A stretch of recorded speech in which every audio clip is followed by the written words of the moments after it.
მოგესალმებით პოლიტიკაში ახლად გამოჩენილი ბიზნესმენის ბიძინა ივანიშვილის ბიზნეს ცენტრიდან. მე გახლავართ თავისუფალი ჟურნალისტი ნინო ჟიჟილაშვილი და მაქვს პატივი თქვენი საზოგადოების შეკითხვები მას პირველი ქართული ტელეინტერვიუსთვის სწორედ დღეს დავუსვა.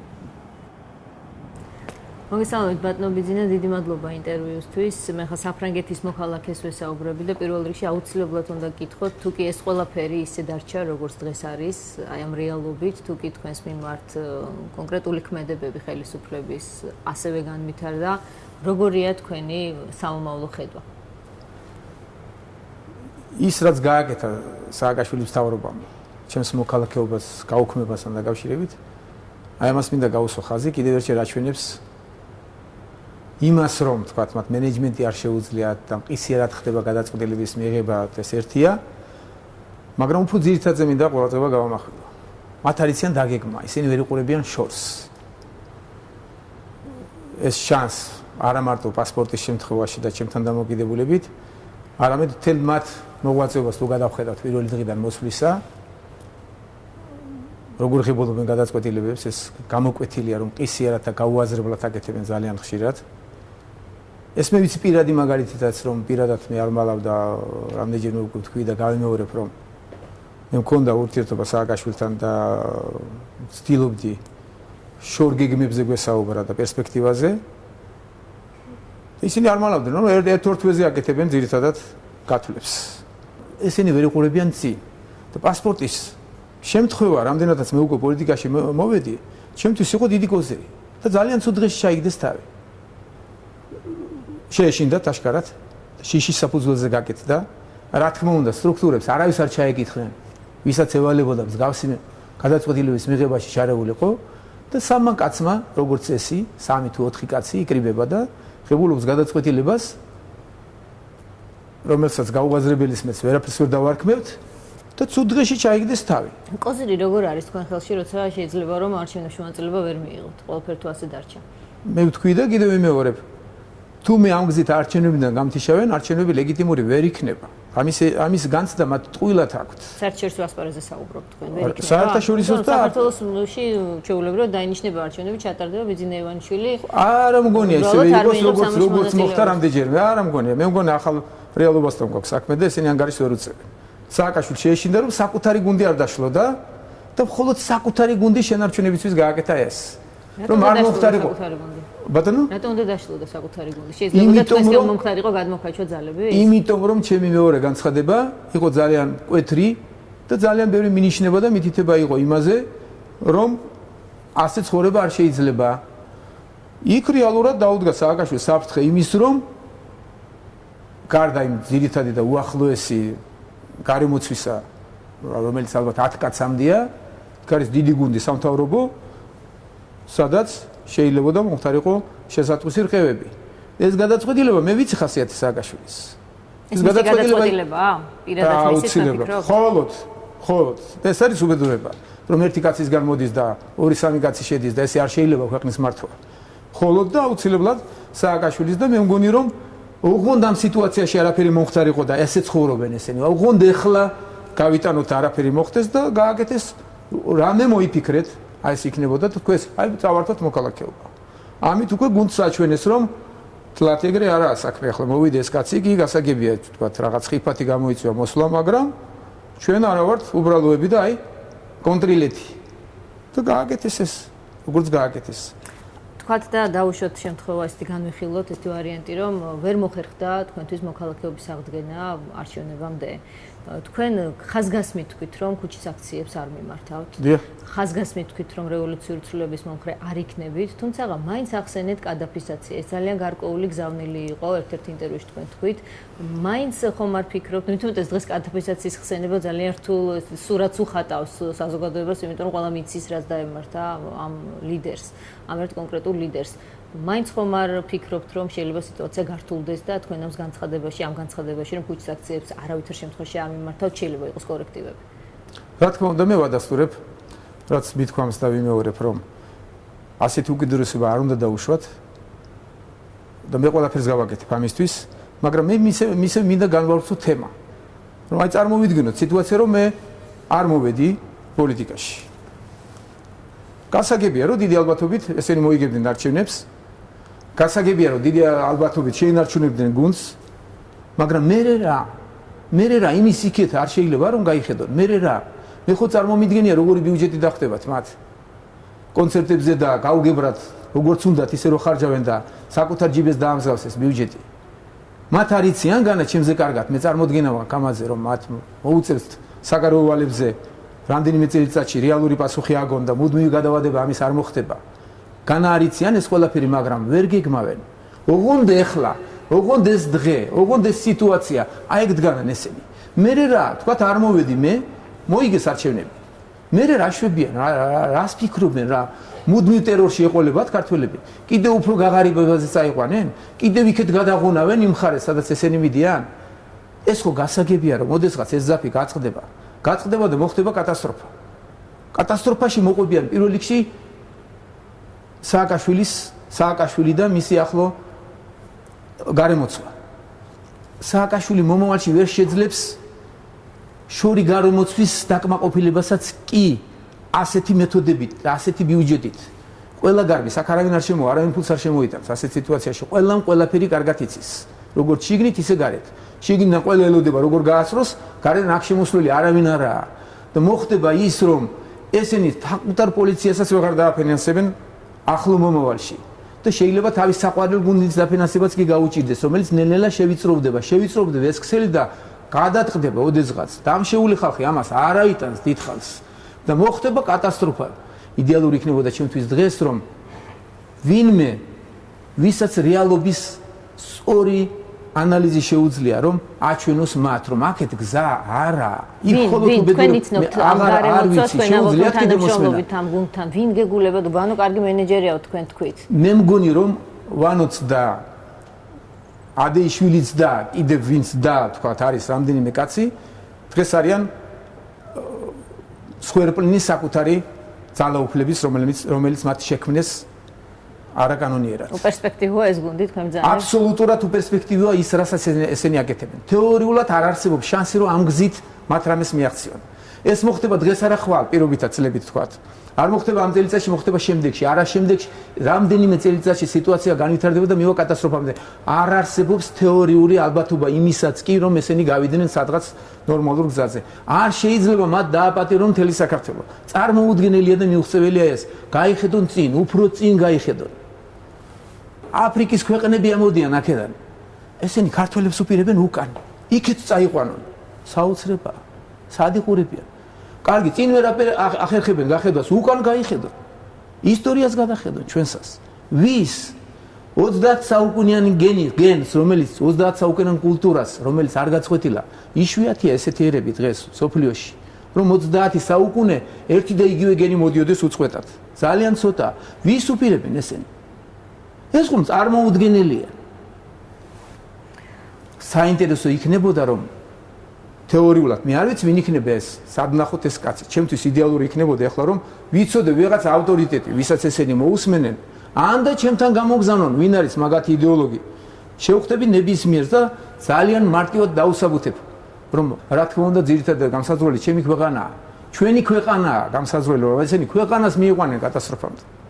ავტორიტეტი ვინ არის თქვენ ახსენეთ მათთვის საინტერესო ვიცოდეთ როგორ ფიქრობთ თქვენ საერთაშორისო ასპარეზზე მოიპოვება თუ არა ასეთი ავტორიტეტი თქვენ ელჩებში შეხვდით თქვენი გამოჩენა პოლიტიკურ ასპარეზზე მოულოდნელი იყო ხელისუფლებისთვის თუმცა მაინტერესებს ისიც მოულოდნელი იყო ასევე საერთაშორისო საზოგადოებისთვის თუ არა ამზადებდით თქვენ ამისთვის ნიადაგს თუ ეს გამოჩენა ასეთივე სიურპრიზი იყო რა თქმა უნდა არ ამზადებდი და მოუზადებელი მოვედი და გარკვეულწილად თქვათ ვერ ვახერხებ მობილიზებას, ვერ ვახერხებ გუნდის შექმნას, ეს ყოველდღიური რეაგირებები, თქვათ, მათ გაუაზრებელ ქმედებებზე და კიდევ ბევრი რამ გარკვეულ პრობლემებს მიქმნის და მიგვიანდება, თქვათ, რაღაც ეტაპების სწრაფი ორგანიზება, მაგრამ მოახერხებ ამას მე დროში. და არც თუ ისე ცუდად რეაგირებ, თქვათ, მათ ბევრ გაუაზრებელ ქმედებებზე. ავტორიტეტი მათთვის საერთაშორისო ასპარეზზე ალბათ პიროვნულად მე არ ვიცი, მაგრამ მე ისევ ამერიკა მიმაჩნია და ისევ დემოკრატიული ევროპა. ალბათ იცით და ნახეთ ამერიკის ელჩის ბატონი ბასის რეაქცია. მოგეწონათ. რა თქმა უნდა, მომეწონა და ველოდი კიდეც. ის მომეწონა, რომ აბსოლუტურად ობიექტურად და რეალურად შეაფასა განსხვავებით სააკაშვილის მთავრობისგან პოზიცია და შესატყვისი აქცენტებიც გააკეთა. ხარდაჭერა იგრძენით? ხარდაჭერას არ დავარქმევდი მე ამას, მე უფრო ვიტყოდი რომ ძალიან დიპლომატიურად და ძალიან ძაფრად გააკეთა სწორი აქცენტები. პროცესების სწორი შეფასება მოხდა. სწორი მითითება მოხდა უფრო მეტი ვიდრე მე მხარი დამიჭირა, სწორედ მოუწოდა სააკაშვილის მთავრობას. და იქ ორი აქცენტი იყო ძალიან კარგად და მკაფიოდ ჩამოყალიბებული, რომ გაიხსნა საინფორმაციო სივრცე და ძალადობას თავი დაანებონ. უფრო მათ მოუწოდა ვიდრე მე მხარი დამიჭირა, მაგრამ რა თქმა უნდა პარალელურად ეს ერთ და იგივეა თქვა. ბატონო ბიზნე, თქვენი მხრიდან რუსული პასპორტის ჩაბარება ფიქრობთ რომ არის არგუმენტი იმის საპირწონედ, რასაც თქვენზე ხელისუფლება ამბობს, რომ თქვენ ხართ პუტინის პროექტი, რომ თქვენ ხართ უკვე ცოცხლად მოვლენილი საგარეო აგრესია. იცით რას გეტყვით? დაანებეთ ამ თემას თავი. ეს თემა არის თითიდან გამოწუწნული. თუ გამოწვეული როგორ ხმარობენ უკაცრავად არ ვიცი ეს როგორ ესეთ ტერმინები არ მეყვარს, მაგრამ მოვიხმარე ახლა გავცერებული, რასაც ჩვენი პოლიტიკოსები ხშირად. თქვენ რუსეთში ცხოვრობდით, ამის გამო არის ეს. მე ვაცხადებ და განვაცხადე, კიდევ რომ 9 წელიწადია რუსეთში არ ყოფილი ვარ. მანამდე ხომ მიყავით? და ჩემი ხელწერა და ჩემი ცხოვრების წესი ქართველებისთვის გასაგებია და კიდევ ბევრი რამ. ძალიან თუთ იქნება უფრო საინტერესო შეკითხვები დამისვათ და ეს კითხვა მაინც აქვს საზოგადოებას, ამიტომ დაგისვით. საზოგადოებას კი არ აქვს ეს კითხვა. ეს კითხვა აქვს სააკაშვილს და სააკაშვილის მთავრობას. რამდენადაც მათ საფრთხმელი არაფერი არ აქვს და არ აქვს არგუმენტები და ეს კიდევ ერთი სამტკიცია იმის მოსდევენ მას. და მე თქვენ არ მიმაჩნი ხართ და იმიტომაც მოვახერხეთ თქვენთან შეხვედრა მათ სატელიტად და ძალიან ხუთ გადადეთ ამ თემიდან და ისინი მოახერხებენ ამ თემის დაღრმავებას და მე უკვე მეც უპასუხებ საზოგადოებას თქვენს მიმართ აქვს და ამიტომ არ ამბობენ რომ საზოგადოებას აქვს ეს. ეს აქვს თუნდაც მხარდამჭერთან ნაწილს. ეს კითხვები აქვს მათ გოკაშვილებს, გოკა უკაცრავად ბატონ გოკა გაბაშვილს, ბატონ ციკლაურს და მათი იდეოლოგებს თუ დემაგოგებს გააჩნიათ მსგავსი შეკითხვები და ამით გონიათ რომ ამით ფონს გავლენ და ქართულ საზოგადოებას დააბნევენ. ამიტომ მათაცადეთ ძალიან გთხოვთ, მე არ მიმაჩნი ხარ თქვენ მათ სატელიტად და იქნებ უფრო გონივრული კითხვები უკაცრავად. დიდი მადლობა, ეს თუ ესეა ძალიან კარგი, თუმცა მე არ ვიცი ხა ამ თემაზე ცოტა გამიბრაზდებით თუ არ გამიბრაზდებით, მინდა ქველმოქმედებაზე გადავიდეთ ცოტა. მე გაბრაზებული ვარ მათზე და თქვენზე ოდნავ ემოციები ვერ შევიყავი და უკაცრავად. ქველმოქმედებაც გაბრაზებთ თქვენ ამ საკითხის ხსენება, თუმცა მე ვეცადე რომ ძალიან დახურული გაქვთ ეს თემა, ვეცადე გამერკვია თქვენი ქველმოქმედების დასაწყისი სად იყო საქართველოში, როდის დაიწყეთ ეს თემები, როდის გახსენით. მახსოვს მე პირველ არხზე რომ მუშაობდი, ძალიან გუნდოვნათ რამდენიმე კადრი მაქვს ნანახი, როდესაც თქვენს მიერ ნაყიდი რამდენიმე ასეული ტრაქტორი, თქვა 90-იანი წლების დასაწყისში, მაშინ როდესაც საქართველოში ომი იყო, მას შემოვიდა და ესეც კი გასაიდუმლოებული იყო. არ შეიძლება რომ გავხსნათ საზოგადოებას, აი ეს ყველა ის თემა, რომელზეც თქვა კითხვის ნიშნები, მithom ამ ტრაქტორებს ბოლო პერიოდში რაღაცა ისევ წამოიწია რაღაცა ამ თემამ და რაღაცა გააქტიურდა. თქვენ ეს საიდან პრესიდან გაიგეთ რომ გამოაქვეყნეს მე მგონი ჭუბურიძის განცხადება მომიტანეს გამოქვეყნდა სადღაც რომ ვადევნებ თვალს ეს ჩემი პროფესია რომ თუ თქვენ თვითონ გაქვთ ეს მე მუშაობდი პირველ არხზე და იქ არქივში რაღაც ერთი მასალის ძებნის დროს მრავალი წლის წინ ეს მასალა მე მაქვს ნანახი ჩემი თვალი. თქვენ გაქვთ ფირი რამე სატელევიზიო თუ რა გაგაჩნია? სატელევიზიო ფირი მაქვს ნანახი კი რომელზეც არის ეს აღბეჭდილი. რატომ დაინტერესდით ამ თემით? ინტერესდი რომ ძალიან გამოვოცა რომ თქვენ ეს თვითონ იხსენებთ ძალიან თუთ გულწრფელი იყოთ. კადრები გაქვთ თუ არ გაქვთ კადრები მაინტერესებს. მოდით ეს თემა გადავდოთ. უკაცრავად რომ ესე ჩაგეძიეთ. მე იმიტომ მაინტერესებს რომ მე თვითონ ეს კადრები ნანახი არ მაქვს ამ განცხადებიდან თქვა ეს კადრები არსებობს, შემიძლია დაგარწმუნოთ ეს კადრები არსებობს. პირველი არხის არქივში ოდესღაც იყო და სავარაუდოდ ახლაც არის. თქვენ გაქვთ ეს კადრები თუ არ გაქვთ? პირველი არხიდან ვერაფერს ვერ აიღებ თქვენ დღეს. მე მეგულება ადგილი სადაც ეს კადრები არის. კი, ეს ესეთი მნიშვნელოვანი სტრატეგიული მნიშვნელობის კადრებია, თქვენ ფიქრობთ? ძალიან ეს სტაჟიანი პოლიტიკოსივით პასუხობთ და ვერ გავიგე, მაგრამ კარგით გავაგზავნოთ თემა. თქვენთან ინტერვიუა ეს და ისედაც თუ კი ეს ინტერვიუ იქნება გულწრფელი, მოდი გავცვალოთ ამ კასეტაში, კი ბატონო.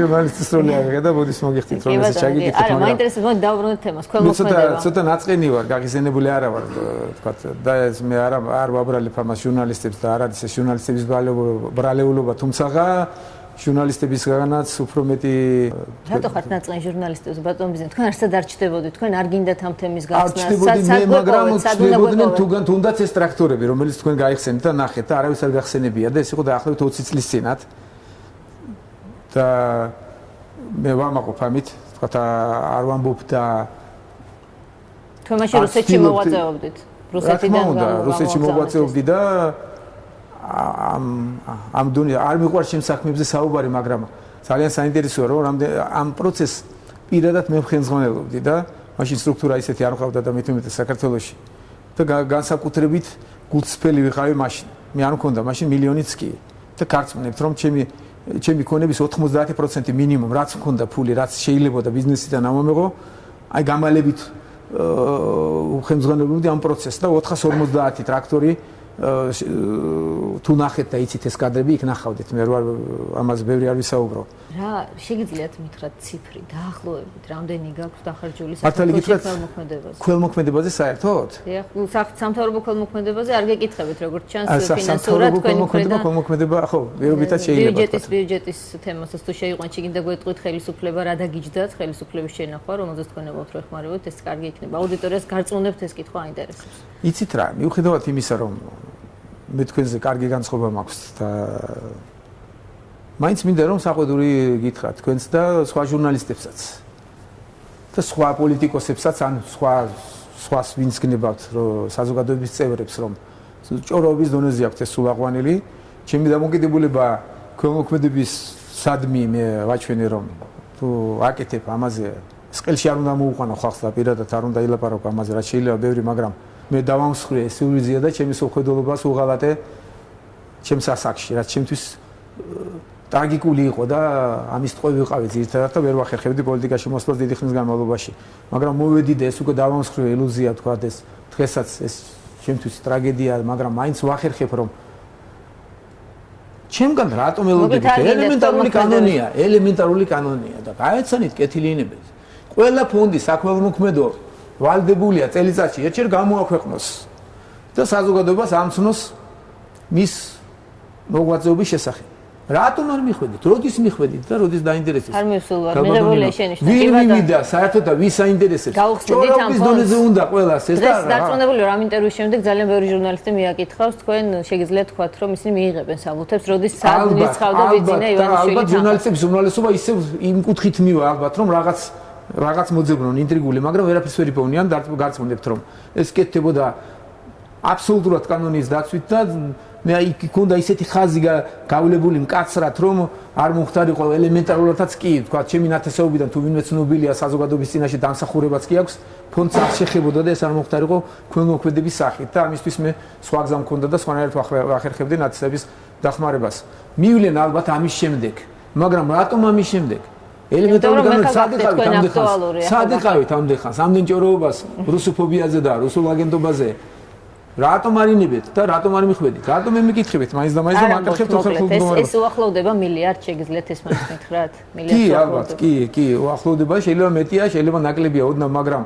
ისევ და ისევ ჩემგან უცდილობთ, ეს შეიძლება გაარკვიოთ და კარგით, კი ბატონო. მოდივალდებულია. მაშინ ის მაინც მითხარით, თუ შეიძლება ერთი კონკრეტული პროექტის შესახებ, მუზეუმის ქუჩის თემას მინდა მივხედოთ, როგორც ვთქვით, თანამედროვე მუზეუმის გახსნაში ჩაიდება თქვენ ძალიან დიდი კაპიტალი, ეს მანამდეც იყო ეს პროექტი. რა ტილოები იქნება, როგორი პროექტია საერთოდ, რა დაჯდება, შეიძლება ეს გითხრათ? მე და შემაცოლმა ვიფიქრეთ ერთად, რომ კარგი იქნებოდა თუ საქართველოს ვაშუქებდით თანამედროვე ხელოვნების იმპრესიონისტებისა და თანამედროვე ხელოვნების მუზეუმს.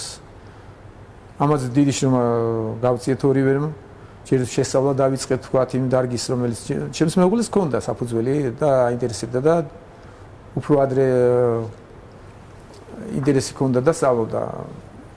მე საკმაოდ ბევრი დრო დავკარგე, რომ შეცდომები არ დამეშვა, მაგრამ შეცდომა იყო ძირშივე, როდესაც გადაწყვეტილება მივიღეთ, რომ საქართველოში ახლა იმპრესიონისტებსაც შეეხება თქვათ, როცა არსებობს პარიზი, ნიუ-იორკი, ეს უდიდესი მუზეუმები, თქვათ, რომ კარგი მუზეუმი რომ იყოს, თქვათ, იმპრესიონისტებისთვის ვინმე საქართველოში, თქვათ, დამატებითი მიმზიდველობა გამოიწვევს ტურისტების, ალბათ მინიმუმ 10 მილიარდი დოლარი მაინც უნდა ჩაიდოს და ეს ამის შესაძლებლობა მე არ მაქვს. გავაკეთე კორექტირება ამ პროექტის და გადავწყვიტე რომ უფრო თანამედროვეზე გავჩერდეთ. ვინ ხიბლად თანამედროვე მხატვრობაში ას ძალიან რომ მაინც უცებ თანამედროვე ხელოვნება ძალიან რთულია და ძალიან რთულია გასაგებათაც და მიუხედავად იმისა რომ ბევრი ვიმუშავე მეც და ჩემმა მეუღლემაც რთული ასახსნელი და აქ არ გავჩერდები თქვათ რამდენიმე ნახატი თქვათ რამდენიმე შედევრიც თქვათ რამდენიმე ნამუშევარი მე დამრჩა დღეს და უმეტესობა ლონდონში მაქვს გადატვირთული, რამდენადაც მინდა კორექტირება გავაკეთო, თქვათ, გაიყიდოს ის, რაც არ თვლი, რომ თანამედროვე მუზეუმში უნდა იყოს და დავამატო, რომ თანამედროვე მუზეუმში თანამედროვე ხელოვნების ლონდონში დაცული, როგორც ხვდები თქვენი დაცული მე ვახერხებ ამის კორექტირებას, იმ პროცესის შეცვლას, რომ მე მქონდა იმპრესიონისტების ძალიან ბევრი და უმეტესობა, თქვათ, ნახატები შეძენილი, ხლა ვაპირებ ამის რეალიზებას და მარტო დავრჩე ნაწილ ფულს მოვახმარისებ, თქვათ, სხვა პროექტებს, იქიდან და კონტემპორარი, თქვათ, კიდევ განსხვავდება თანამედროვე უკაცრავად ინგლისური სიტყვა ვიხმარე, მაგრამ თანამედროვე ხელოვნება არის ძალიან სრულად გასაგებად ჩემთვისაც, თუმცა მე ახლა გავერკვი და ამ თემაზე რომ დავიწყო, ორი სიტყვით ვერ მოგახსენებთ. რამდენიმე ნამუშევარი დამრჩა თუ გნებავთ კიდევ გაჩვენებთ. გაჩვენებთ? შეიძლება ვნახოთ. დანარჩენს გადაგვაღებინებთ. კი ბატონო, კი არა, ორი თუ სამი დარჩა, ბევრი არ დარჩა ახლა სახლში, მაგრამ ეხლა მაინც მინდა რახან მითხარით იქნება გთხოვოთ თუ რა თქმა უნდა ეს დამოუკიდებლად თუ ხერხულობას არ შექმნის იქნება გადაგვაღებინებთ თქვენი დამატებითი მასალები. ეხლა ვიგნებავთ? კი, თუ შეიძლება, მადლობა. ეს რა ეს ამას ქვია და ჟილბერტი და ჟორჟი. ნაური თანამედროვე ხელოვნება, ეს არის უცნაურობა თანამედროვე ხელოვნების და თუ ისეთი იოლი ასახსნელი და გასაგებია, თუმცა მე შემიძლია ძალიან ბევრი გესაუბროთ და ვიცი, თქვათ თანამედროვე ხელოვნებაში, თქვათ, შეიძლება, თქვათ, შუალედურ დონეზე განვიხილოთ, ესენი არ არიან, თქვათ, კიტები თანამედროვე ხელოვნების და ერთ-ერთი კიტს გაჩვენებთ, კიდევ მაქვს მეორე ხოლში. ეხლა ჩვენ სად მივდივართ? კიდევ ერთი ნახატი. ეხლა გაჩვენებთ თქვენ დამიან ჰერსტის, თქვათ, ერთ-ერთ ნამუშევარს, რომელიც მე აქ დამრჩა კიდევ. იმ რეორგანიზაციის პროცესში, რაც მე იდეის შესვლა დავიწყე, რომ ცდარი იყო ჩემი პირველი იდეა, რომ იმპრესიონისტებისა და თანამედროვე ხელოვნების მუზეუმი უნდა გამიკეთებინა და მეჩუქებინა თბილისისათვის. თუმცა ეს იდეას შევცვალე, ეხლა ვაკეთებ სხვანაირ კომპონირებას. და ერთ-ერთი ნამუშევარი. სხვათა შორის პატარაც დამიან ჰერსტია იგივე, ერთი და იგივე ავტორისაა ეს და მე მგონი ეს როლი საინტერესოდ გავაწყო და აღარ მომინდა თქვათ ამის ჩანაცვლება და ეს გადავა მე მუზეუმში, როდესაც მუზეუმი იქნება, ეს თქვენია ბუნებრივია, მაგრამ აპირებენ ან უფრო საინტერესო გადავა, არ გამოვრიცხავ, რომ თქვათ 2-3 ნახატი დავტოვო ბიზნეს ცენტრში, არ გამოვრიცხავ, ჩემი აზრით ეს ამ ადგილს უხდება და შეიძლება დარჩე, შეიძლება გადავიდეს, მაგრამ უფრო საინტერესო შეიძლება და უფრო ძვირადღირებული ესე ვთქვათ. დამიან ჰერსტი აუცილებლად იქნება მუზეუმში ერთ-ერთი თანამედროვე ხელოვანი. ხო, ეს გახლავს დამიან ეს ანიშკაპოვის ერთ-ერთი ნამუშევარი, რომელიც საკმაოდ ცნობილია ისევ თანამედროვე ხელოვნებაში და თუ გნებავთ, ოდესაც მიმდინარეობაზე მე შემიძლია ხმათ ვისაუბროთ. ესეც გახლავთ დამიან ჰერსტი ერთ-ერთი ნამუშევარი, დამიან ჰერსტის ერთ-ერთი ნამუშევარი, რომელიც უბრალოდ ძალიან მძიმე კედელი იყო და კარგად შეურჩია და ალბათ ეს ბიზნეს ცენტრში დარჩება და ბიზნეს ცენტრის საკუთრება იქნება. როი ლიხტენშტეინი ძალიან საინტერესო თანამედროვე ხელოვნების წარმომადგენელია ერთ-ერთი და ძალიან საინტერესოა, ვთქვათ, ეს მოცულობისთვის ისე ვთქვათ, მე ვახერხებდი, რომ სწორედ შემირჩია ამას თქვენ პირადად არჩევთ ხოლმე მეუღლესთან ერთად ადგილებს თუ პროფესიონალებს მივართ? ეკა მე ხმარ, არა, რა თქმა უნდა ჩვენ შევარჩიეთ თვითონაც მე და ეკამ. ძალიან დიდი კედლები იყო თქვა და ძალიან ისეთ მძიმე ფონს ქმნიდა და მე მგონი რომ ძალიან კმაყოფილი ვარ მე რომ კარგად შევარჩიე. საშუალო ეს ბრუნავს ეს ჩემი რაც დავამატეთ აკამაცოს ცნობილი არქიტექტორი ეს სფერო მე დავატრიალე და ზემოთ აგიყვანთ ახლა გაჩვენეთ. ეს ბრუნავს ეს არა. აი სფერო აქ არის მოცულობა. ამ შენობამ თქვათ რომელიც კრიტიკაც მოახერხეს თავის დროზე ჩვენმა ჟურნალისტებმა თუ ხელოვნებაცოდნეებმა რომ რაღაც არ მახსოვს ამსგავსებდნენ რომ ტაშტები თუ ვედროები წამოგვახურა თავზე თელ თბილისს პირველი ადგილი აიღო მსოფლიოში ერთ-ერთი პირველი ადგილი აიღო ლამაზი არქიტექტურის. ბანოვიძე სამება არის თქვენთვის ყველაზე ძვირფასი პროექტი რომელსაც შეუწყეთ ხელი? არა, ესე არ მიმაჩნია. ყველაზე უფრო ძვირფასი პროექტებია ის ძველი ძეგლები და მე მაგას არ ჩამოვთვლი რომლის რესტავრაციასა და შენახვასა და შენარჩუნებაში მე მივიღე მონაწილეობა. მე ასე მგონია. ერთ-ერთი საინტერესო ეს თქვენ წმენას უკავშირდება თუ არა? მე ვარ ქრისტიანი. აუცილებლად ეს ჩემი კულტურაა და ყველა რაღაც კითხვებს მისვამენ იქ რომ მომავალი ცხოვრების თუ სიკვდილის გაგრძელების არ ჯერა, ესე იგი ქრისტიანი არაა და ისე იდეოლოგები იდეოლოგებია ჩვენი მთავრობის დღეს რომ ძალიან ვითომც და თვითონ დიდი მორწმუნეები არიან თავისი ქცევით. ყველა ჩემი ყოფითა და ქცევით მე თუ ვინმეა ქრისტიანი, მე აუცილებლად ქრისტიანი ვარ და უდიდესი პატივისცემელი ვარ ჩვენი კულტურის და გინდადაც არა მარტო კულტურის, რწმენის ჩვენი რწმენის ამ რწმენამ გადაარჩინა საქართველოს და უდიდესი როლი ითამაშა ჩვენს ისტორიაში. ყველა ჩემი შვილი განათლულია თავის დროზე და ყველა პროცედურას ვიცავ, ჩემი მეუღლე და ჩემი მშობლები ყველანია თქვათ, ჩემზე უფრო მორწმუნეები არიან, რასაც რწმენა ქვია თუ ადამიანს ვერანი ვერ დამართოს ათეის ჩემი ქცევით და სანთლების დანთებას და ეს პროცესი აუცილებლად ამაში ყველაფერს მონაწილეობას ვღებულობ. თუ გნებავ თქვათ, ახლა საჭიროა ჯვარსაც მუდმივად ვატარებ. თუ ნუ რა ვიცი კიდევ, მაგრამ ეჭვი მაქვს ის რაც თქვი პირველსავე ინტერვიუში და ეხლა არ ვამბობ უარს. მე მინდა მიმართო თბილისელებსა და მთლიანად საქართველოს მოსახლეობას. რომ გაგებით მოეკიდონ ყველა ჩემს ნაბიჯს. ნუ ელოდებიან ყოველდღიურად რომ რაღაც საოცრებებს მოვახდენ. ნუ შეეცდებიან გაიდეალიზებას ჩემი პიროვნების, მე ჩვეულებრივი პიროვნება ვარ და მაქსიმალურად ვცდილობ რომ გავაკეთო ყველაფერი სწორად. სიჩქარე თავისთავად და ეს პროცესები სიჩქარეს მოითხოვს, მაგრამ ზედმეტი აჩქარება და დიდი შეცდომა შეიძლება გამოუსწორებელი იყოს. ეს უნდა გაიგონ. ვიჩქაროთ ნელა, ესეთი გამონათქვამია.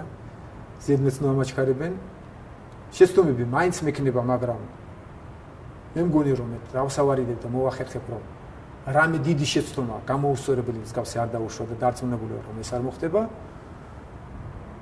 ყველაფერი კარგად იქნება.